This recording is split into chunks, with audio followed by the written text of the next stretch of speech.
Good morning students. आइए आज हम पाठ 17 रोगी कौन नहीं का पेज नंबर 58 से शुरू करते हैं। सबसे नीचे का पैराग्राफ है, परंतु केवल हित भूख और मित भूख से काम नहीं चलता। मनुष्य यदि ऊपर उठना चाहे, इस जीवन को उस लक्ष्य की ओर ले जाना चाहे जिसके लिए यह मिला है, तो आवश्यक है कि वह रित भूख भी बने।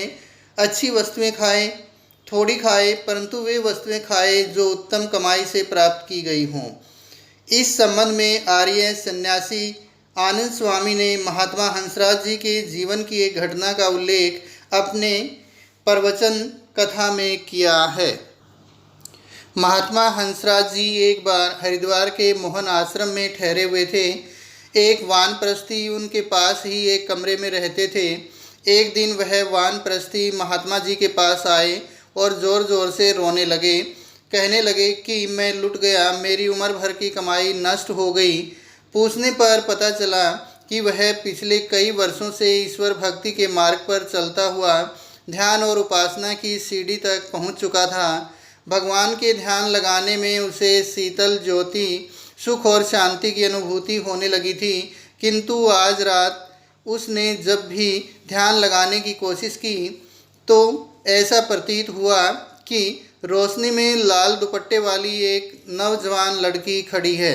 उसने कहा कि मैंने बार बार मुंह धोकर प्राणायाम करके उसे हटाने का प्रयत्न किया, परंतु रोशनी में उसके अतिरिक्त और कुछ मुझे दिखाई नहीं देता।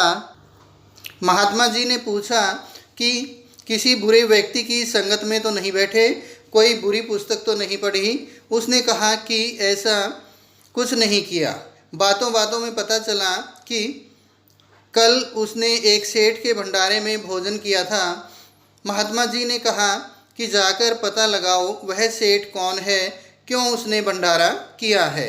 वानप्रस्थी गया। पता लगाकर उसने बताया कि सेठ एक शहर का रहने वाला है। उसने अपनी नौजवान बेटी को एक बूढ़े के पास रुपए लेकर बेच दिया है।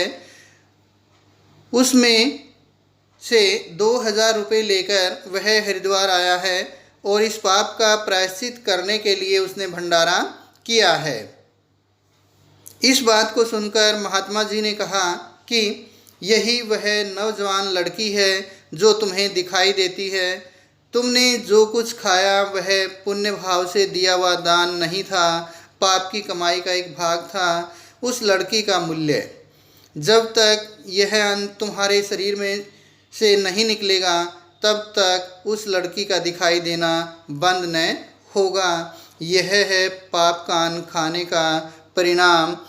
पाप के अन्न से आत्मा गिरती है, आगे बढ़ता हुआ मनुष्य उसे पीछे हटाता है।